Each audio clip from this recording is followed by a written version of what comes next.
My name is Sophie Evans. I'm 33 years old, living and working in San Diego. That evening, right in the middle of my own birthday party, under sparkling lights and surrounded by friends and family in my own home, I raised my glass next to the man I had shared my life with for the past 6 years. Then he smiled, stepped forward, and said loudly to the crowd, "Thank you, Sophie, for helping me find my true love, Julia." Julia was my best friend. The entire room fell silent. I stood still, lips pressed tight, something inside me shattering into 100 sharp pieces. But that was only the beginning. It spread throughout my building. It trailed on hundreds of pieces. Have you ever been betrayed by the person you trusted most, right in front of everyone? If this story stirs something inside you, leave a comment, hit like, and subscribe to the channel. Because what happened after that night was 100 times worse.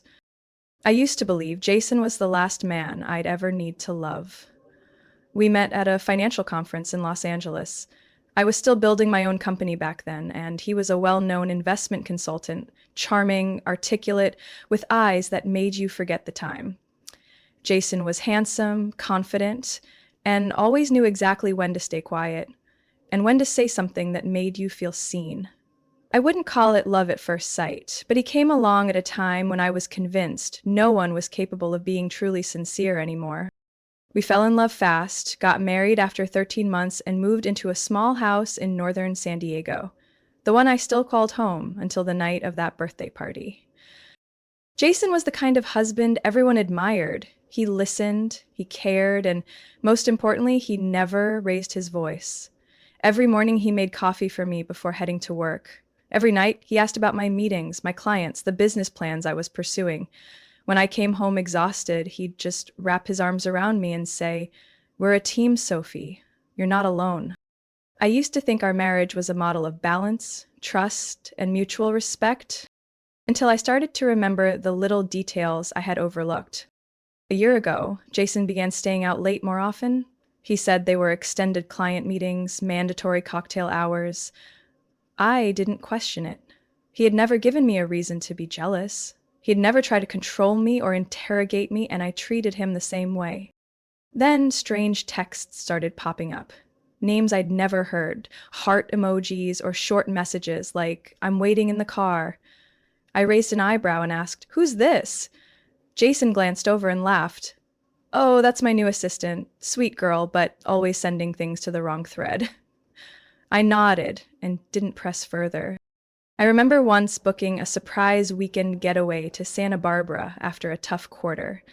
But when I called the hotel to confirm the reservation, the front desk told me the booking had been canceled and rescheduled by Jason for 2 guests. The other name wasn't mine.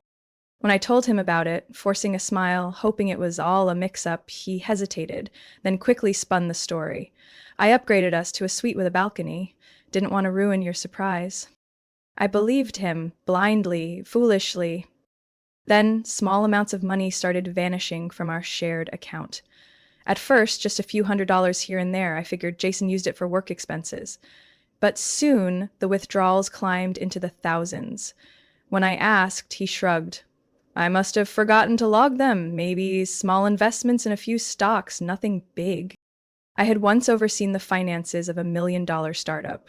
Yet somehow, I let the man I lived with take money without a clear explanation, all because I believed that marriage meant trust first, doubt later. One night, I woke up to hear Jason whispering in the downstairs office.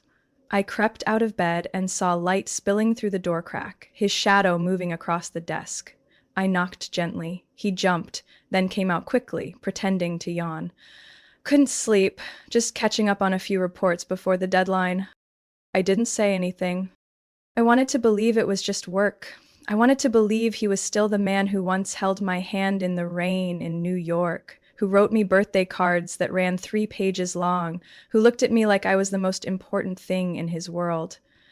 But something inside my chest was cracking, piece by piece. I didn't tell anyone, not my mother, not my closest friend, not a single colleague, because deep down I feared if I said it out loud, Everyone would see what I didn't want to face. Jason wasn't Jason anymore. One morning, while I was making coffee, Jason wrapped his arms around me from behind, like he always did. But the way his hand rested on my shoulder, there was no warmth in it. I tilted my head slightly to look at him. He smiled, but his eyes didn't meet mine. When should I have known? Was it the texts? The phone always flipped face down on the table? The casual, "Don't worry about that, babe"? Maybe it was all of it. But I didn't look, because I wanted to hold on to the Jason I once knew, the imperfect man who always made me feel loved. And that's why I never imagined the betrayal would happen on the night of my birthday, right in front of everyone. Like a door flung open in a sudden gust of wind, pulling in all the beautiful memories and slicing them into ribbons of sweet, polished knives driven straight into my trust. Jason slept soundly as if nothing had ever happened. He turned away from me, breathing evenly, his Apple Watch still on his wrist.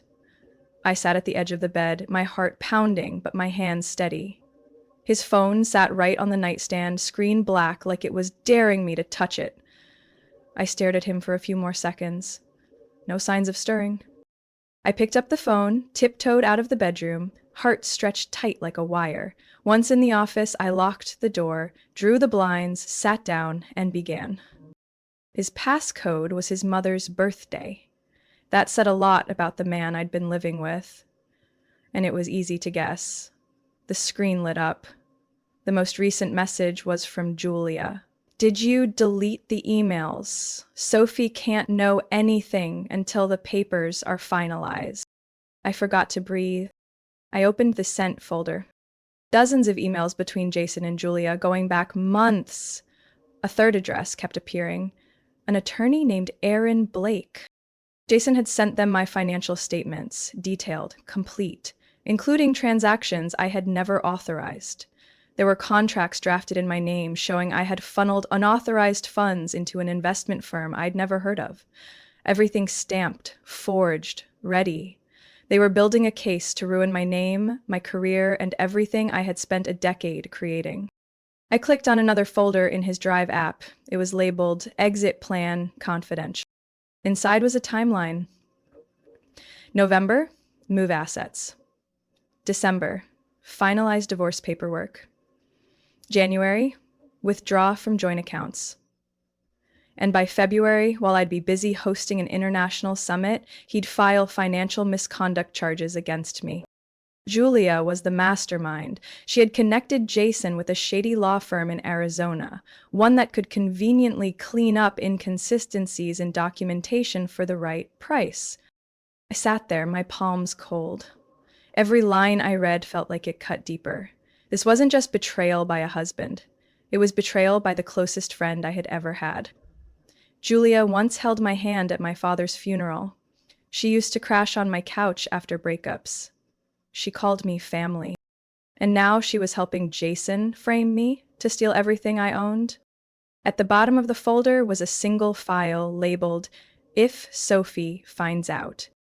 Opened it. Just a few short bullet points. Stay calm. Deny everything. Blame her for prior financial misconduct. Suggest a quiet settlement to protect her reputation. I clenched my fists. Everything had been planned in advance. I looked at the clock. 2 a.m. The entire house was eerily silent. Jason was still fast asleep, completely unaware that every secret he'd tried to hide had been exposed in just 1 hour. I returned to the bedroom and placed the phone exactly where it had been. No sound. No confrontation. I lay down, turning my back to him, eyes wide open in the dark. I remembered all the afternoons Julia came over, laughing over glasses of white wine. I remembered how Jason once stroked my hair and whispered, "I'd never do anything to hurt you." I believed him. I trusted them both without the slightest suspicion. It had been going on for a long time. Some of the emails were dated as far back as last January, more than a year ago. They'd been quietly building this plan while I kept thinking our marriage was just going through a bit of a dull patch. I didn't cry. I didn't scream. The feeling was more like someone slowly pressing down on my chest, suffocating me, just enough to stop the tears. Only one thought rang through my mind, sharper than anything I'd ever felt before. They had a plan, so now I would have one too. The next morning, I made coffee like usual. Jason walked into the kitchen and wrapped his arms around me from behind like everything was perfectly normal. I set the mug down, turned around, and smiled. Not a single crack showed on my face, even though I knew exactly what he was plotting behind the scenes. I arrived at the office early but didn't do any actual work. Instead, I called an old acquaintance. Also, one of my father's longtime friends, Mr. Alan Granger, a lawyer who specialized in asset protection and trusts. We hadn't spoken in 3 years, not since my father passed away, but the moment I said my name, he asked just one question. "How bad is it, Sophie?" I answered plainly, "If I don't act this week, I could lose everything." No further explanation was needed. He told me to come to his office in La Jolla by early afternoon. The office overlooked the bay. The glass walls tinted a calming sea green, but I didn't see any of it. Just the towering folders waiting to be signed. Alan opened his laptop, asked no questions, and went straight to work. I handed him the files I had printed from Jason's phone, listed out every savings account, investment, and property in my name, and he nodded after each one, as if mentally calculating how much time I had left. "I'll establish an irrevocable trust immediately under a third-party trustee you appoint, but it all has to be completed within 3 days. After that, the assets will be legally separated from the marriage, no matter what divorce or lawsuit follows." I took a deep breath. I need to protect the company and the house in Del Mar. The rest I can let go of. He looked at me like he wanted to ask if I was certain, but finally just nodded. "You'll need a reliable trustee, someone outside the legal mess. Aunt Beatrice, my mom's best friend. She lives in Montana. She used to be a school teacher. No one would suspect her." Alan smiled for the first time since I arrived. "You're a lot sharper than people probably give you credit for." I left his office with a signed document packet and a step-by-step transfer schedule, from company shares to personal savings accounts. I spent the next 2 days completing every task, each step done quietly, leaving no trail. I transferred all company stock into a holding entity under the trust's name. I froze all electronic activity from our joint account. I revoked Jason's access to anything related to our finances. Each night, I still smiled, made dinner, and lay beside him in silence, letting him believe I was oblivious. On the third day, just after wrapping up a meeting with our accountant, Jason called. His voice was unusually tight. "Sophie, do you know anything about that Phoenix investment fund transaction from yesterday? Something's off with the accounts." I was standing right in front of the elevator, my eyes fixed on the polished steel doors. "Not really. Maybe the bank made a mistake. I'll check tonight." I heard him exhale slowly, trying to stay calm. "Okay, yeah, just check." That evening, he was silent during dinner. His eyes no longer met mine. They scanned, questioned. Around 10 p.m., I walked into the living room. Jason was hunched over his laptop, eyes glued to our bank statements. I asked softly, just like always, "Working late?" He paused. "Just checking some things. There've been weird transactions lately." I nodded and poured myself a glass of water. "Did you make any changes to the investment accounts?" "No." "But if something's wrong, I'll call the bank tomorrow." Jason said nothing, but I saw the confusion flash across his face. He was starting to realize something was slipping from his grasp. The next morning, I heard the front door slam. Jason had just returned from the bank, his face dark with frustration. I was making coffee when he walked straight into the kitchen. "What did you do with your retirement account?" I swirled the mug in my hand. "I moved it into an independent trust. Legal counsel advised it." "Legal counsel? You hired a lawyer?" I looked him in the eyes. "Just a precaution.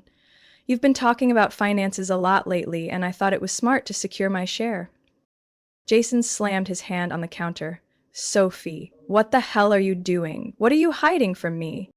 I didn't blink. "Nothing more than what you've been hiding from me." He stood there, face flushed red. The rage in him had nowhere to go. He looked like someone who had just lost control of the wheel, But then he froze. You think you're smarter than me? I smiled, refilled my coffee. Not think. I'm sure of it. Jason backed off, his eyes burning with frustration, but he couldn't touch me. Every document was legal, every asset already transferred before he could make a move. I saw Jason truly powerless. No threats, no way to reclaim what he thought he'd stolen from me. He left the house that day without saying a word, the door shut behind him, but the sound didn't make me flinch.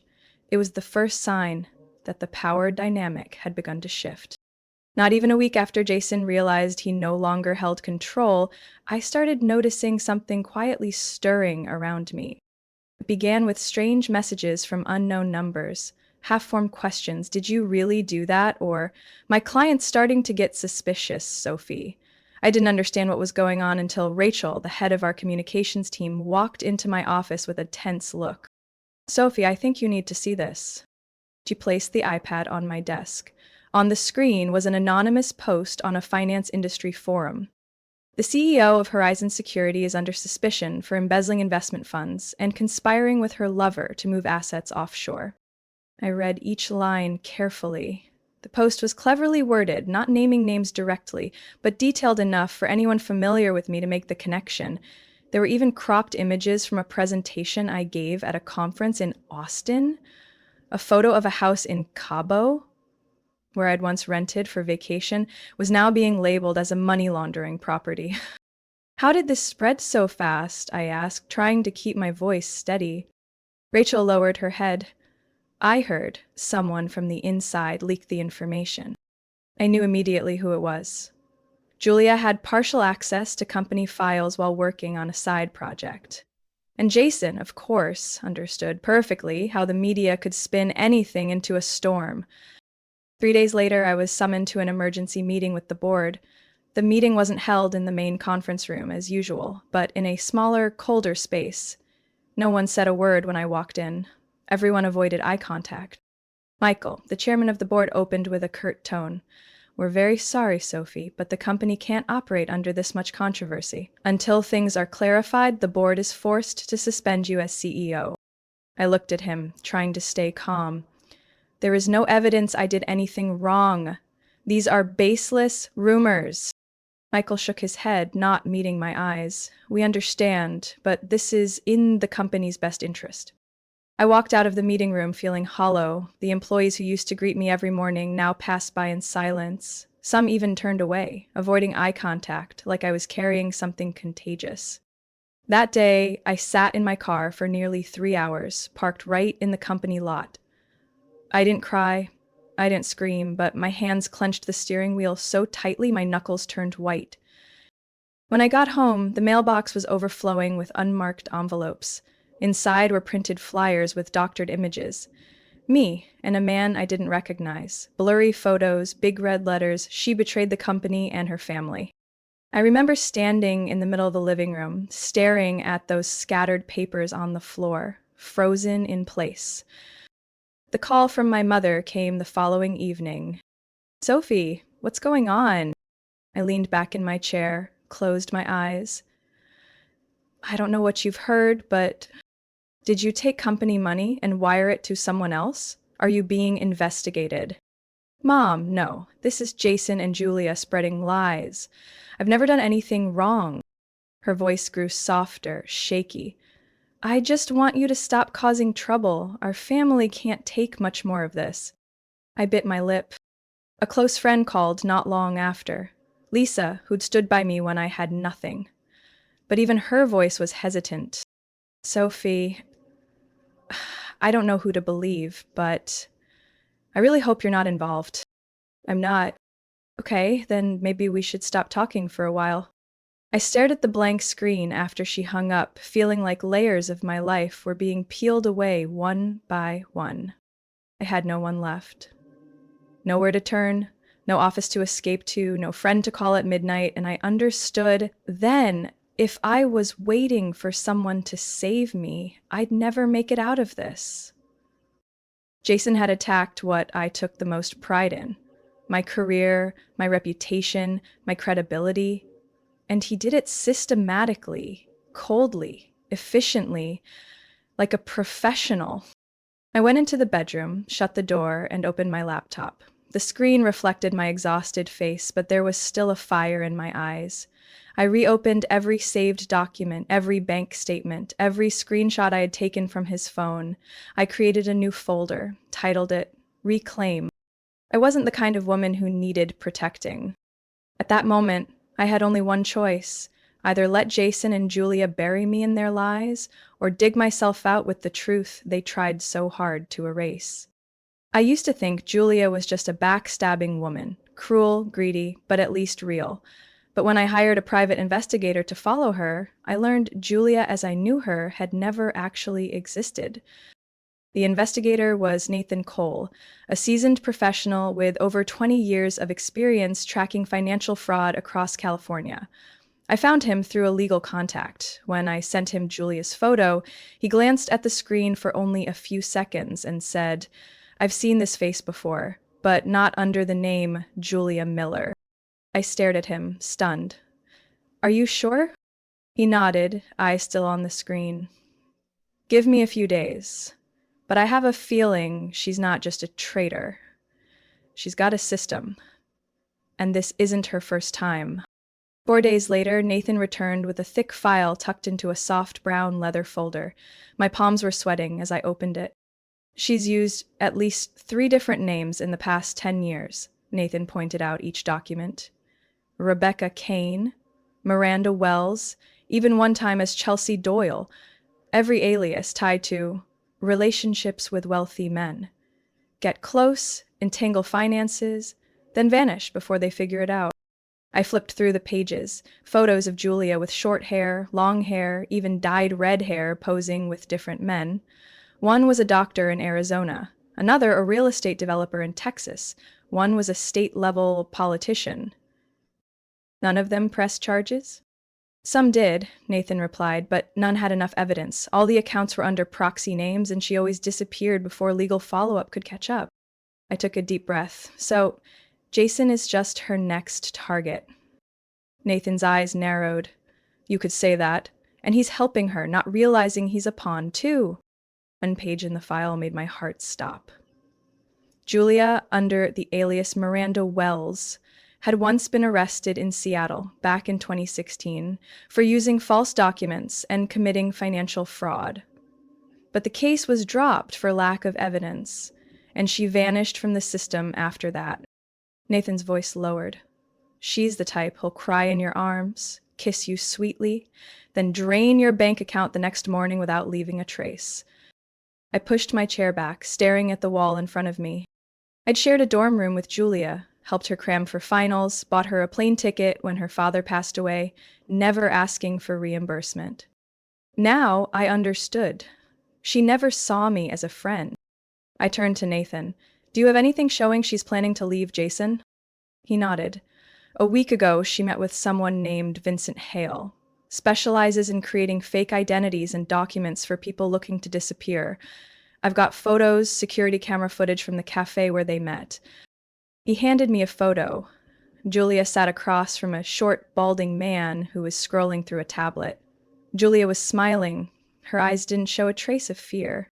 "In fact," Nathan added, "she's already opened a new account in the Cayman Islands under the name Tessa Ward. She's entering the final phase." My heart pounded so hard I had to place a hand on my chest. "I need you to do one more thing." "Name it," he said. "Track her for 1 more week. I want to know exactly when she plans to vanish. And more importantly, I want Jason to understand exactly who's been pulling his strings." Nathan nodded. "I'll notify you the moment there's any movement." That night, I stayed alone in my apartment. The silence was so heavy I could hear the heater switching on and off. I kept thinking about everything Jason had done, how he stole my reputation, fabricated fake documents, turned me into a social media villain. And now he was standing on the edge of a cliff, completely unaware. A part of me felt satisfied, but the rest of me just felt hollow. Julia didn't just betray me, she was darkness disguised as light. And now, She was preparing to bleed dry the man who thought he had control. Jason thought he was playing a game of power, but no one ever taught him that in Julia's hands, every man is just a stepping stone, used, discarded, and forgotten. I spent the whole night thinking about how to approach Julia, not as someone who used to be her best friend, but as prey pretending to be broken, desperate, and begging to survive. I needed her to believe I had surrendered, that after everything, I was just a betrayed woman with nothing left, trying to drag someone down with her. In panic, that memory failed, like if someone who definitely had enough wit to bring me down was down. The next morning, I called her from a different number. "Julia, it's me, Sophie." Her voice caught. "Sophie, why are you calling me?" I took a deep breath and added just enough tremble. "I'm tired, Julia. Really tired. Jason's pushing me to the edge. I have nothing left. If you want to talk, meet me. Just once. That's all I ask." There was a tense silence. Then her voice, cautious but curious. "Tomorrow night, 7 p.m., Café Monet on 5th Street. Come alone. I promise." As soon as I hung up, I called Nathan. "Get the recorder ready. I want every word clearly captured." He replied simply, "I'm on it." I arrived 15 minutes early and chose a table near the window, just dim enough, tucked in a quiet corner. The recorder, no bigger than half a palm, was firmly taped beneath the table, activated by a hidden button in the necklace I wore. At exactly 7, Julia walked in. Her hair was neatly pinned up, beige coat draped over her shoulders, and that familiar face that once felt like home now looked like a stranger's mask. "You have 5 minutes." I nodded, eyes lowered. "I'm not here to apologize. I just want a cut." Julia narrowed her eyes. "A cut of what?" "Jason's assets." I looked her straight in the eye.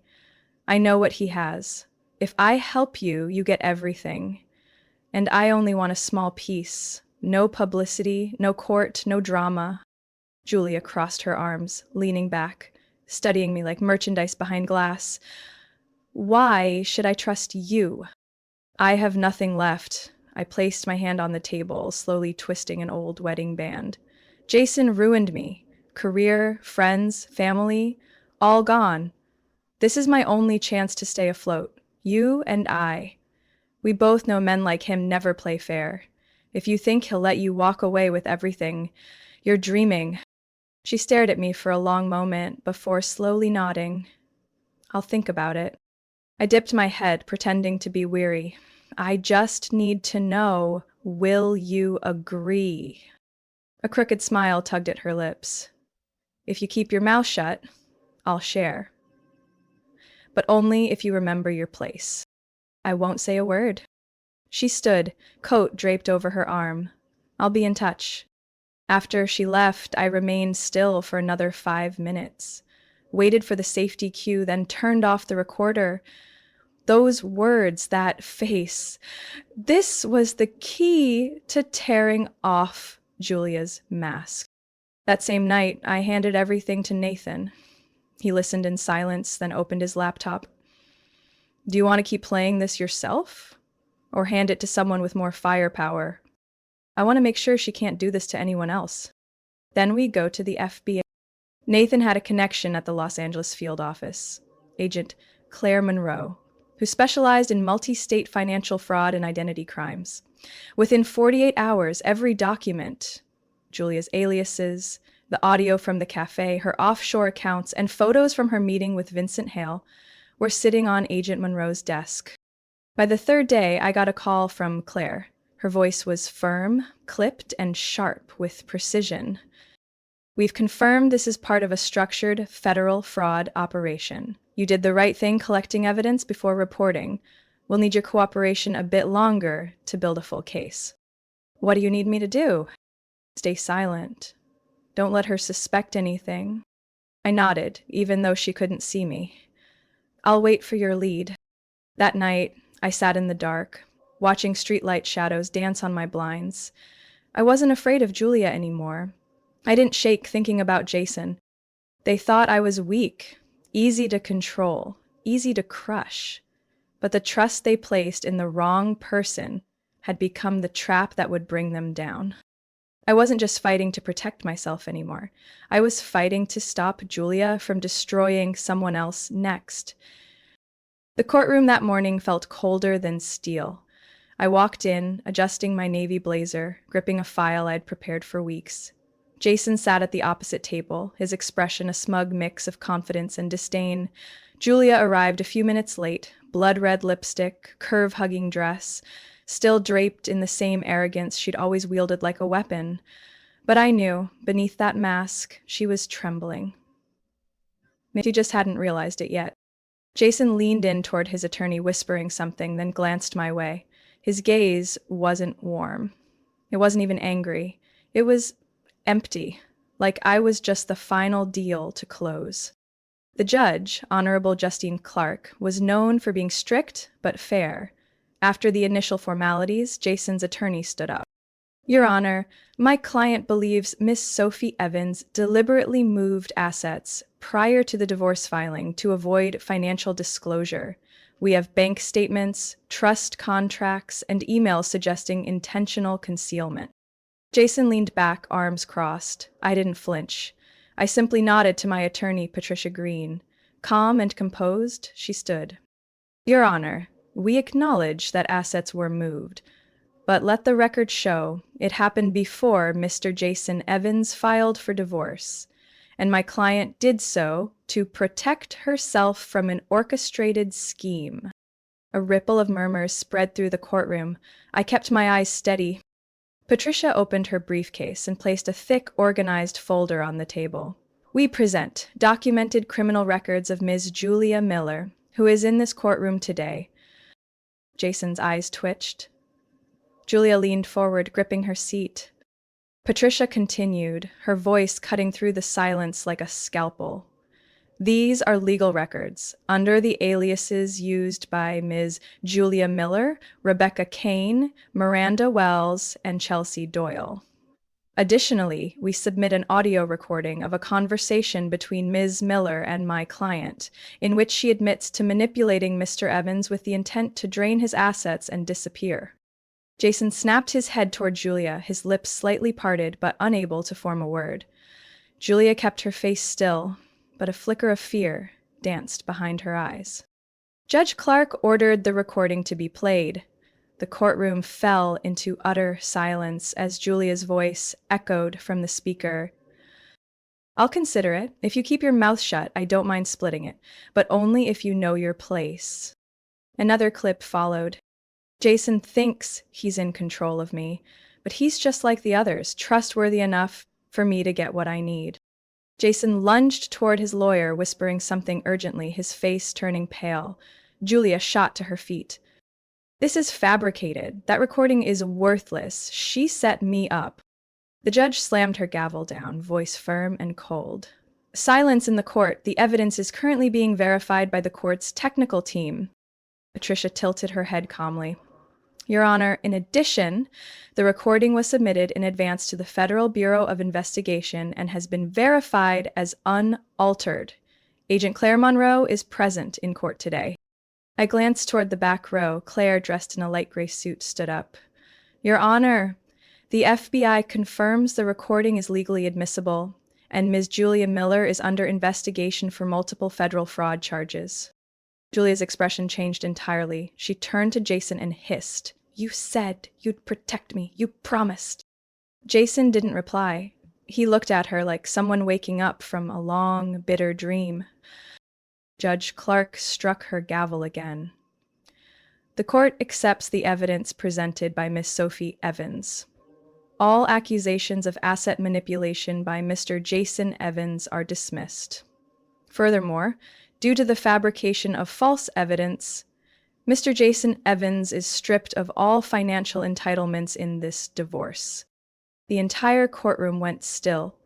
Jason leaned back, gripping the armrest, his face drained of color. Claire stepped forward, flanked by two other agents. Julia Miller, you are under arrest for federal fraud, identity falsification, and unlawful interference with financial systems. Julia stumbled back, flailing. This is a setup. Sophie, she made it all up. Jason, say something. Jason didn't move.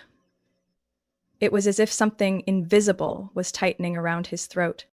I watched as she was handcuffed and escorted out of the courtroom. I felt no triumph, no rage, just a quiet clarity in my chest, something far lighter than any other time I'd walked out of a courtroom.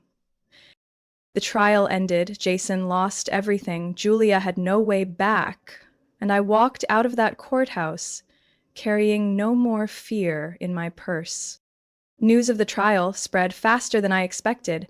Within 2 days, photos of Julia in handcuffs appeared on the front pages of 2 of the biggest financial newspapers in the Western U.S. A feature article in Business and Law Weekly broke down the entire unraveling of the scheme, calling it one of the most stunning reversals in the financial world this year. They didn't talk much about Jason, but my name, Sophie Evans, appeared everywhere, no longer tied to the words suspect or fraud, but to phrases like sharp-minded victim and the woman who saved herself. The first email I received was from Michael, the chairman of the board at my former company. Sophie, I was wrong. The entire board was wrong. If you're willing to forgive, I hope one day we can make amends. We'd like to invite you back in a leadership role. I stopped reading right there. I didn't need to read the rest. The same people who once distanced themselves now called to apologize, sent flowers, even messaged saying they'd always believed in me but were forced to stay silent. I didn't blame them. When fear grips people, silence often feels safer. I turned down the offer to return to the company. Instead, I started something entirely new, something born from my own painful journey. Athena Risk Solutions was founded 3 months later with a mission to support women who had been victims of financial fraud within marriages and close relationships. We offered legal consulting, secure asset management, and built a network of specialists to help these women regain control of their lives. Our first client was a middle-aged woman in Sacramento whose husband had quietly drained most of her retirement fund into a scam investment. I didn't just help her recover the money. I connected her with a therapist and guided her back toward a life of independence. These women came from all walks of life with different ages, jobs, and stories, but they shared one common thread, misplaced trust that had cost them dearly. I saw parts of myself in every one of them, and I knew I wasn't just doing a job. I was doing what was right.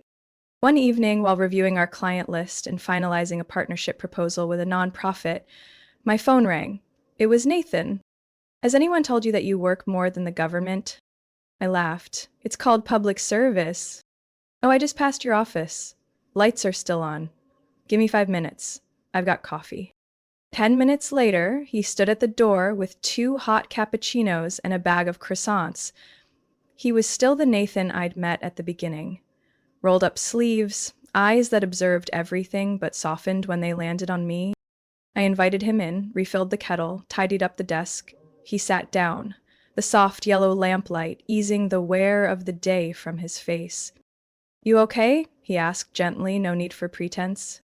I looked at him for a moment, then nodded. I don't know what to call this feeling. It's not full happiness, not complete relief, but I feel like I can breathe, like a normal person.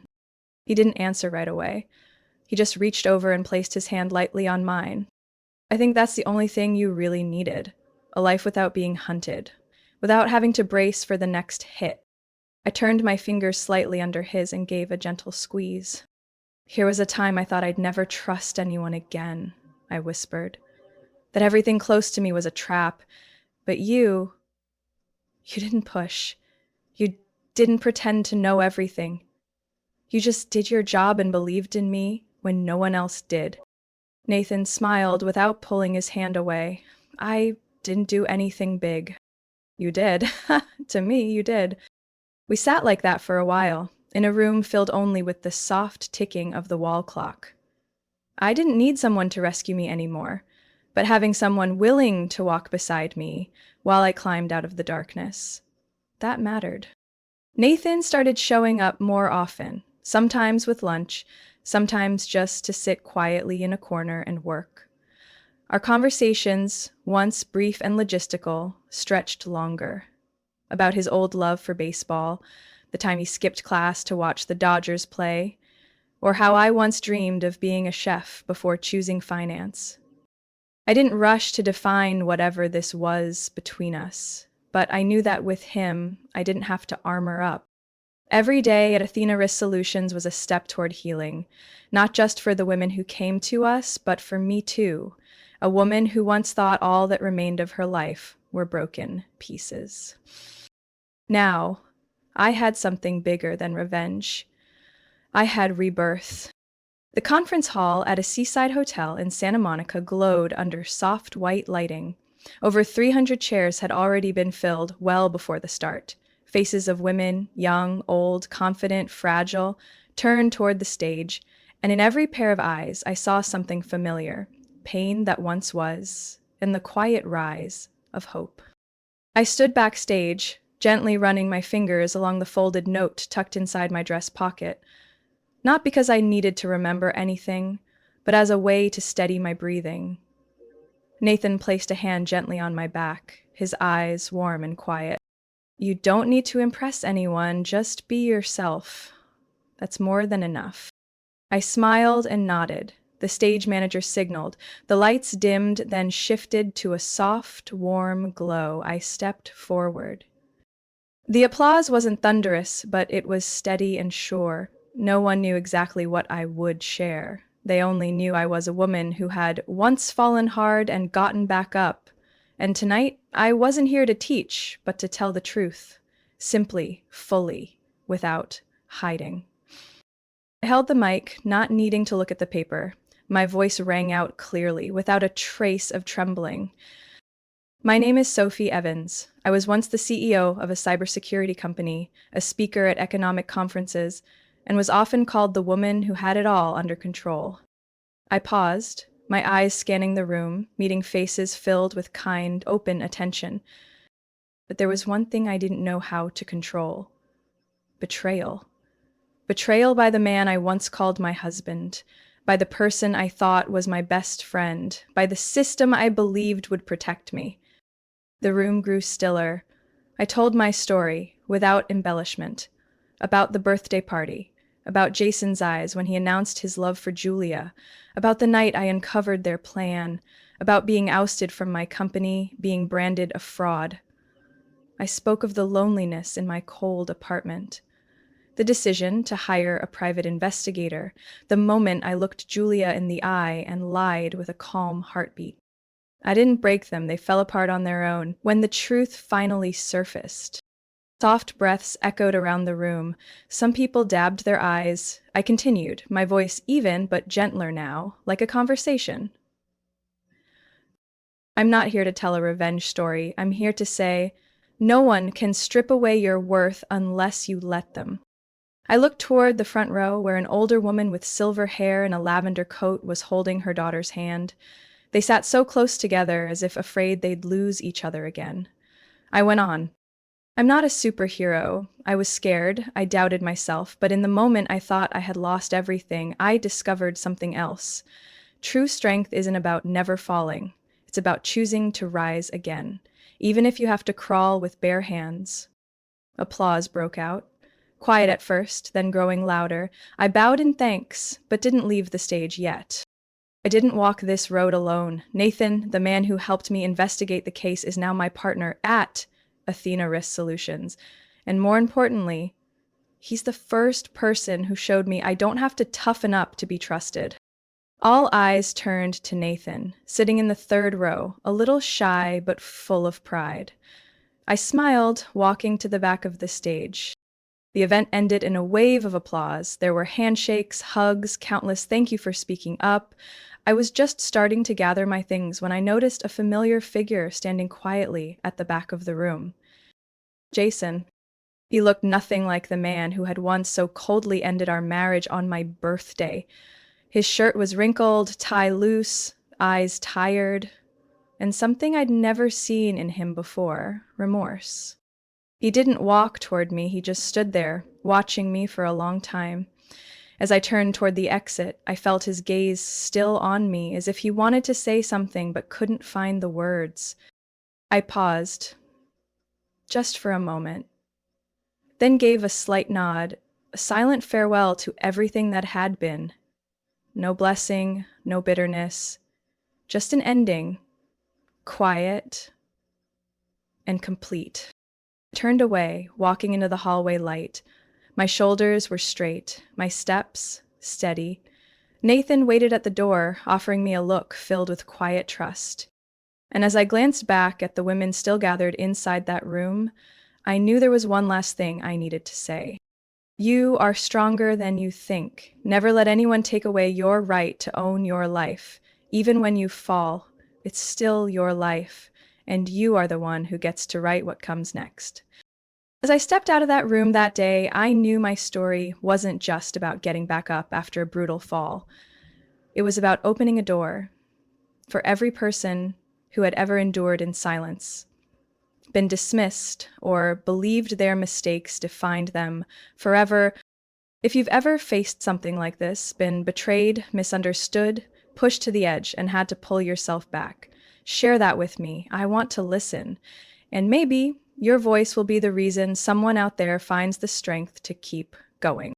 What are your thoughts on this story? What would you have done if you were me? Leave your thoughts in the comments. Every story matters. Every experience deserves to be heard. If this story touched something in your heart, don't forget to follow the channel for more stories to come. Real stories about life, family, trust, and the strength that grows from heartbreak. Because sometimes the thing that makes us strong is daring to tell the story we once thought we'd never survive.